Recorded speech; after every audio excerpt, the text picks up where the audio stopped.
Assalamualaikum warahmatullahi wabarakatuh. Nama saya Najmul Alifah dengan NIM 21035525 dari kelas 1B Pendidikan IPS 2021. Pengertian hukum adat. Hukum adat adalah hukum yang tidak tertulis yang meliputi peraturan hidup yang tidak ditetapkan oleh pihak yang berwajib, tetapi ditaati masyarakat berdasarkan keyakinan bahwa peraturan tersebut mempunyai kekuatan hukum. Sifat hukum adat adalah tradisional dengan berpangkat pada kehendak nenek moyang.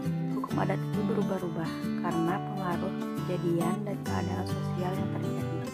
Adapun pengertian hukum adat menurut para ahli yaitu yang pertama menurut Cornelis van Vollenhoven tahun 1983, yaitu hukum adat adalah himpunan peraturan yang berlaku bagi orang para pribumi dan timur asing pada satu pihak mempunyai sanksi karena bersifat hukum dan pada pihak lain berada dalam keadaan tidak dikualifikasi (atau karena adat). Adapun pengertian hukum adat menurut Terhar yaitu hukum adat adalah keseluruhan aturan yang menjelma dari keputusan-keputusan para fungsionaris hukum atau dalam arti luas yang memiliki kewajiban serta pengaruh dan pelaksanaannya berlaku serta-merta dan ditaati dengan sepenuh hati.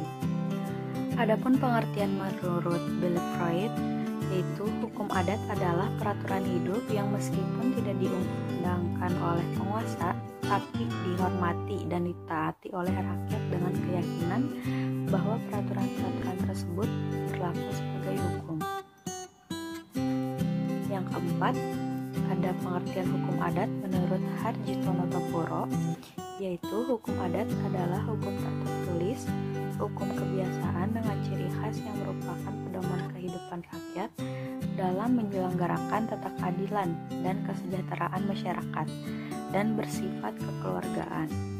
Adapun pengertian hukum adat menurut Raden Supomo yaitu hukum adat adalah sinonim dari hukum yang tidak tertulis di dalam peraturan legislatif, hukum yang hidup sebagai konvensi di badan-badan hukum negara atau parlemen, dewan provinsi, dan sebagainya, hukum yang hidup sebagai peraturan kebiasaan yang dipertahankan di dalam pergaulan hidup baik di kota maupun di desa.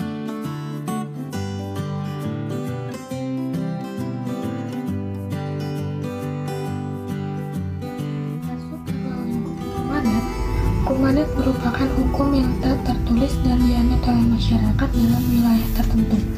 Dalam hukum adat biasanya hal-hal yang termuka di dalamnya adalah hal yang masih ada kaitan erat dengan norma-norma agama dan budaya setempat. Apabila hukum adat secara turun-temurun diwariskan oleh generasi ke generasi tersebut ditinjau dari ruang lingkupnya, sebenarnya ruang lingkup dari hukum adat tersebut terbahas dalam sebuah lingkungan hukum perdata. Ketentuan peraturan perundang-undangan dari hukum adat yang menjadi tak berlaku ada 3. Yang pertama, setelah berlakunya KUHP atau Kitab Undang-Undang Hukum Pidana pada tanggal 1 Januari tahun 1918, berlakunya KUHP tersebut menjadikan ketentuan yang ada pada hukum pidana adat sudah tak berlaku lagi. Dengan kata lain, KUHP mewakili peraturan hukum adat yang sebelumnya menjadi landasan dasar hukum.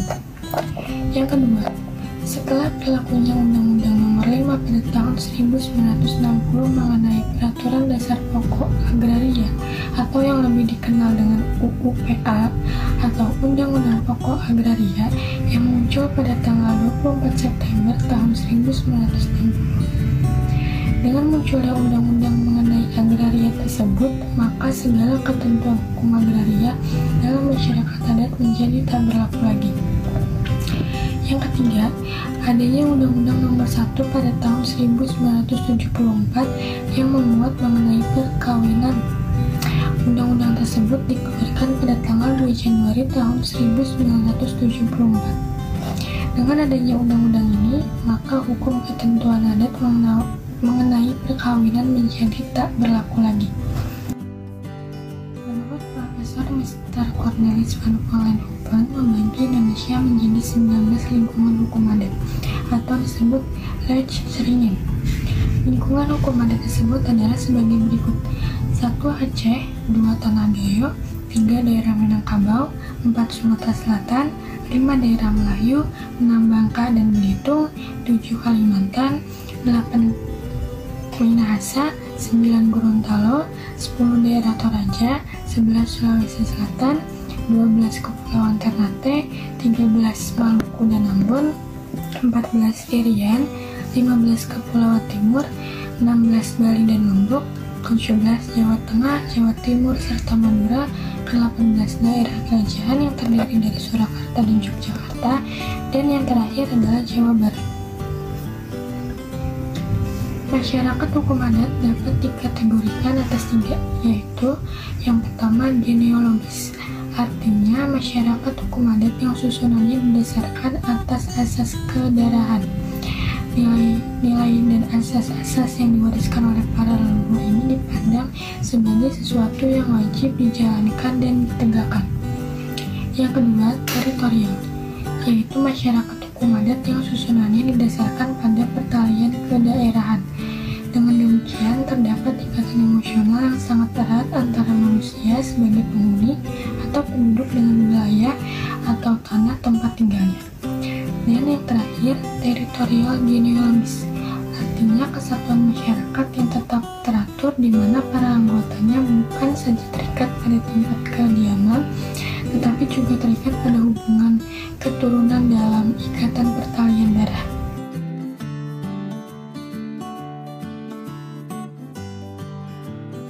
Assalamualaikum warahmatullahi wabarakatuh. Sebelumnya, perkenalkan nama saya Bella Rizky Mustikasari dengan nomor NIM 2101900.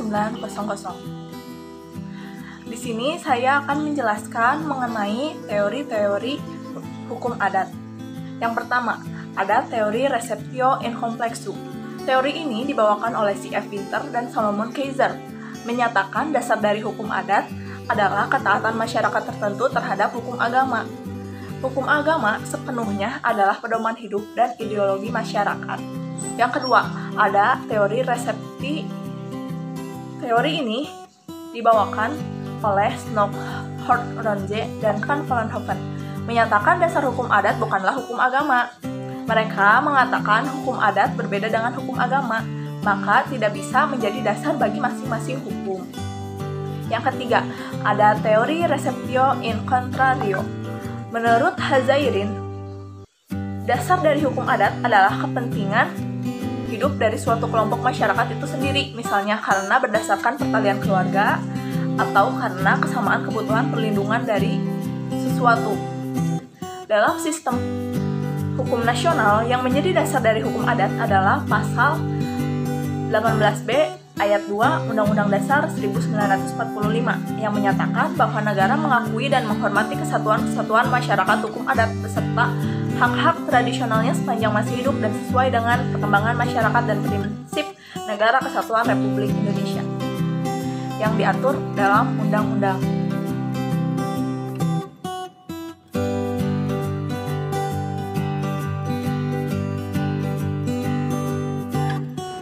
Assalamualaikum warahmatullahi wabarakatuh. Perkenalkan, nama saya Aris Najib. Di sini saya akan menjelaskan tentang tokoh-tokoh hukum adat. Yang pertama ada Sukanto. Beliau mengatakan bahwa hukum adat itu merupakan kompleks adat-adat yang kebanyakan tidak dibukukan atau tidak dikodifikasikan dan bersifat memaksa, mempunyai sanksi atau akibat hukum. Yang kedua ada Van Vollenhoven.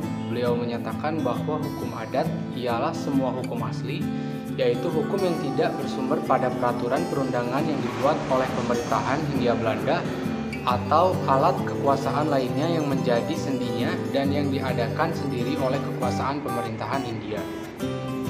Yang ketiga ada Supomo. Beliau mengatakan bahwa hukum adat adalah hukum tidak tertulis di dalam peraturan tidak tertulis, meliputi peraturan-peraturan hidup yang meskipun tidak ditetapkan oleh yang berwajib, tetapi ditaati dan didukung oleh rakyat berdasarkan atas keyakinan bahwasanya mempunyai kekuatan hukum. Yang keempat ada Terhard. Beliau mengatakan bahwa hukum adat timbul setelah ada penetapan para pejabat hukum, sehingga peraturan-peraturan tersebut kriteria yang dipakai adalah penetapan. Yang kelima ada Joyo Digono, menyebutkan hukum adat adalah hukum yang tidak bersumber kepada peraturan-peraturan. Dan yang keenam, ada Hazairin menyebutkan hukum adat adalah endapan kesusilaan dalam masyarakat, yaitu kaidah-kaidah kesusilaan yang kebenarannya telah mendapat pengakuan umum dalam masyarakat itu. Yang ketujuh, ada Suroyo Nyodipuro menyebutkan hukum adat adalah suatu kompleks norma-norma yang bersumber keadilan rakyat yang pada saat itu berkembang serta meliputi peraturan-peraturan perasaan selaku tingkah laku manusia dalam menghidupi sehari-hari dalam masyarakat. Sebagian besar tidak tertulis, senantiasa ditaati dan dihormati oleh rakyat karena mempunyai akibat hukum atau sanksi. Yang kedelapan, Anda van der Berg. Beliau menyatakan suatu masyarakat itu memeluk agama tertentu, maka hukum adat masyarakat yang bersangkutan adalah hukum agama yang dipeluknya. Sekian dari saya, mohon maaf bila ada kesalahan. Wassalamualaikum warahmatullahi wabarakatuh.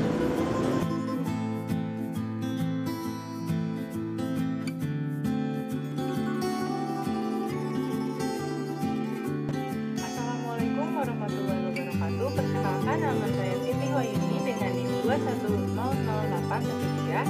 Di sini saya akan menjelaskan tentang contoh kasus hukum adat. Contoh kasus dari hukum adat yang kelompok kami dapat yaitu 4 warga Aceh yang akan dihukum cambuk karena terbukti berjudi. Keempat warga tersebut terbukti bersalah melanggar peraturan daerah atau Konun Provinsi Nanggroe Aceh Darussalam nomor 13 tahun 2003 tentang perjudian atau maisir oleh Hakim Pengadilan Syariah di Aceh. Setelah dipotong masa tahanan dari 7 kali vonis cambuk yang telah ditetapkan oleh pengadilan, keempat warga tersebut masing-masing hanya menjalani 5 hukuman cambuk di muka umum. Dari keempat warga yang menjalani hukuman cambuk pada hari Jumat tanggal 3 bulan Oktober tahun 2014, petugas syariah sebelumnya sempat menyita barang bukti berupa seperangkat kartu judi, joker, dan juga uang tunai senilai Rp933.000. Pelaksanaan eksekusi cambuk tersebut disaksikan oleh ribuan warga dewasa usai sholat Jumat di Banda Aceh. Hukuman cambuk merupakan salah satu dari bentuk dan jenis sanksi dalam hukum pidana Islam. Hukuman cambuk bahkan sering disebut sebagai uqubat atau sanksi khas yang menjadi pembeda antara hukum pidana Islam dan hukum pidana konvensional. Menurut Konun Provinsi Nanggroe Aceh Darussalam nomor 13 tahun 2003 tentang maisir atau perjudian bab 8, pelaksanaan hukuman pencambukan dilakukan dengan rotan yang berdiameter sekitar 0,75 cm sampai dengan 1 cm, dengan panjang 1 meter dan tidak mempunyai ujung ganda atau dibelah. Pencambukan dilakukan pada bagian tubuh kecuali kepala, muka, leher, dada, dan kemaluan. Kadar pukulan atau cambukan tidak sampai melukai, dan apabila pelaku laki-laki akan dicambuk dalam posisi berdiri, tanpa penyangga, tanpa diikat, dan memakai baju tipis yang menutupi aurat. Tujuan larangan berjudi ini yang pertama, dapat memelihara dan melindungi harta benda atau kekayaan yang dimiliki. Yang kedua, untuk mencegah anggota masyarakat melakukan perbuatan yang mengarah kepada perjudian. Yang ketiga, melindungi masyarakat dari pengaruh buruk yang timbul akibat kegiatan dan atau perbuatan judi. Yang keempat, meningkatkan peran serta masyarakat dalam upaya pencegahan dan pemberantasan perbuatan berjudi.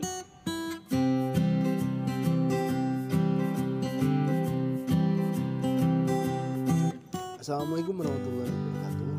Perkenalkan, nama saya Faisal. Di sini saya akan menjelaskan istilah hukum adat dikemukakan pertama kali oleh Dr.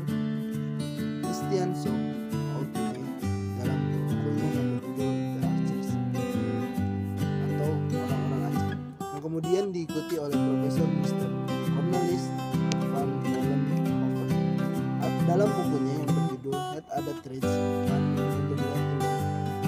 dengan menggunakan secara resmi dalam peraturan perundang-undangan Belanda. Istilah hukum adat